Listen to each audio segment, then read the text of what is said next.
In today's fascinating case, we dive into a truly amazing story of faith and divine encounter.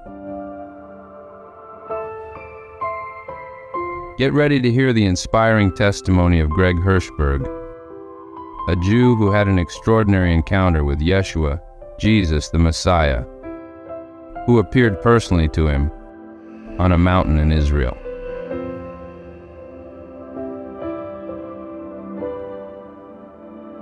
Together we will explore the fascinating details of this transcendental encounter, as Greg shares how this experience transformed his life and strengthened his faith. Get ready for a story that will take us beyond the limits of what is possible.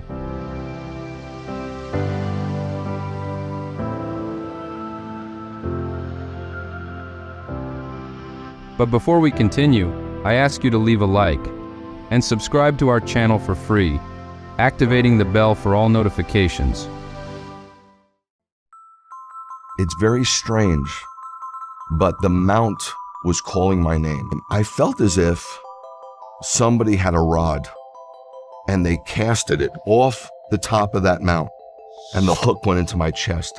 And I get up to the mountain, and I got out of the car, and I ran to this covering, and there was a plaque, and it said the Basilica to the Transfiguration.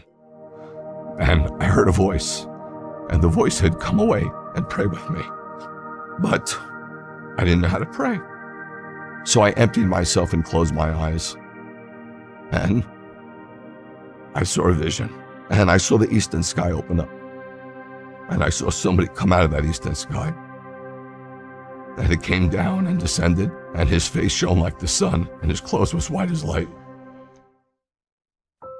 Shalom, my name is Greg Hershberg. I live in Georgia currently, born and raised in New York City. 64 years old.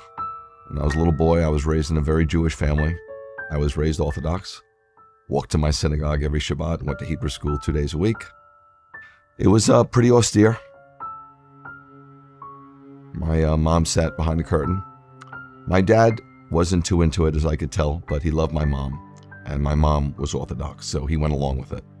I knew I was a Jew, and there's something special about being a Jew. A Jew isn't just a religion, it's a nationality.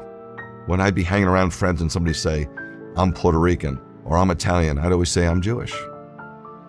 But then I got to a point, there was so much anti-Semitism in the Bronx that I didn't want to be Jewish anymore. I'm not so sure I was ever tied into Judaism, to be honest with you. So I got pulled into some Eastern cults. I got very involved in martial arts. Martial arts sometimes is just not a sport, it's a religion. And I had somewhat of a cult leader. And he started teaching us about the Kundalini energy and sun postures and meditations. And I was kind of into it, but it was a little confusing. Well, lo and behold, I married this swimsuit model. And we were thinking about where to go on our vacation, our honeymoon. And this cult leader, if you will, and I don't know what else to call him because it was a cult, he said, "You need to go to Israel." And he was so influential in my life, such a powerful influence, that I thought, Israel? I'm thinking Jamaica. I'm thinking on the beach. To be honest with you, I'm thinking about partying and getting high and just laying out. I'm not thinking Israel. I had no desire to go to Israel, but there was such a pull on my life. This is hard for you to believe, but the next day I was on the train going to work, going to Manhattan, and I sat next to somebody who I never saw before, and they said, "Have you ever thought about going to Israel?" So I'm not the sharpest tool in the shed, but I'm no bowling ball either. So I decided maybe I should go to Israel. But I was so convinced that I was going to have a lousy time in Israel that I put a week of the Greek Isles on the back end of the trip. We go to Israel, my wife and I at the time, right? Get married, go to Israel, leave New York City on an El Al flight, get into Ben Gurion Airport, and we immediately take a flight to Eilat. I was scuba diving in the Red Sea. We were water skiing on top of the Red Sea. We were going out to restaurants, partying, dancing, having a great time. Then we came to Jerusalem about 5 days later. There's an Armenian corner, and a Christian corner, and a Muslim corner, and it was shocking to me. And I didn't really enjoy it, but we went out to some great restaurants. We just saw some sights on our own. We're having a pretty good time, but I'm thinking, I got to get to Greece. Well, we had 1 day left. 1 day left to the trip. And I said to my wife, let's get a car and let's go up north. And so she said, why? I said, I don't know. We should go up north. She goes, where do you want to go? I said, I remember hearing something about a place called Tabor, a mount where something pretty special happened. Let's just go there. So we drove up and we didn't know where we were going. So they were hitchhikers. It was 1989. So a guy was hitchhiking. And so I took him where he was hitchhiking, and I look over to the left and I see this mount. And it's very strange, but the mount was calling my name. I felt as if somebody had a rod and they casted it off the top of that mount, and the hook went into my chest. And as I'm driving up, I got a little exasperated. So in reality, we're looking for this Transfiguration Mount because something happened there, right? And I get up to the mountain and I got out of the car and I ran to this covering, and there was a plaque and it said the Basilica to the Transfiguration.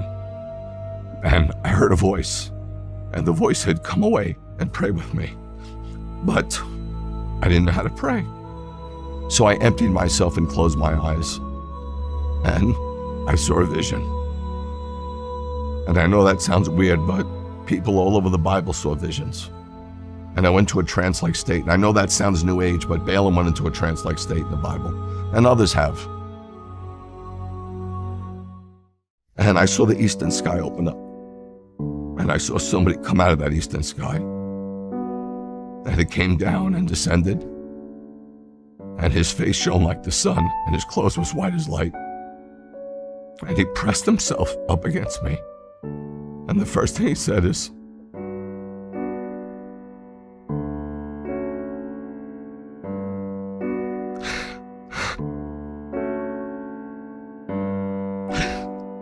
I love you.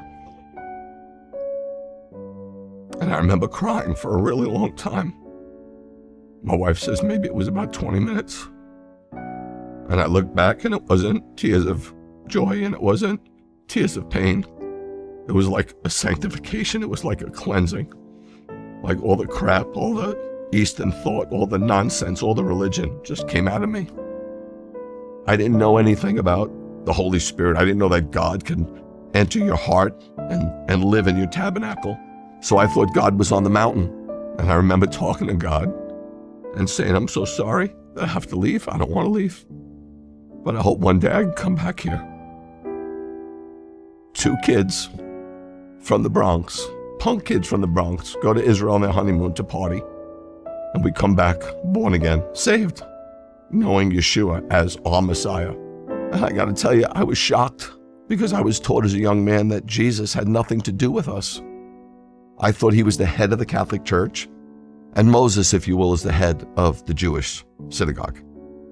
But then I turned over this New Testament expecting to see something really Christian, something hardcore Gentile, and said, this is the genealogy of Yeshua the Messiah, the son of Abraham. I'm like, what? I'm in shock. The son of David. I'm in shock. I'm reading this genealogy, and it's purely a Jewish genealogy. I get into other parts of the gospel, and I see he's circumcised on the 8th day like me. His mother goes through purification rites, Tohar, like my mom. He has a Pinyan Haben and dedicated, like I was. Man, I can't believe it. I was secular, right? How did Jesus, the head of the church, bring me back to my Judaism? So if you believe in Yeshua, you don't become less Jewish, you kind of become more Jewish. Jesus never gave up being Jewish. He's born a Jew. He was raised a Jew. He was Torah observant. He died a Jew. He was buried a Jew. He rose a Jew. He ascended a Jew. And he's coming back as a Jew.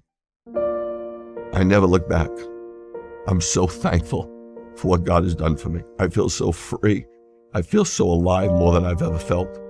And you get to a place, man, when you meet Yeshua, where he becomes enough. And I'm here to tell you, if God isn't enough, nothing will be enough. You'll search and search and search the world over. You'll go from one high to the next. You'll go from one thing to the next. But when you meet him, all bets are off. It's done. The search is over.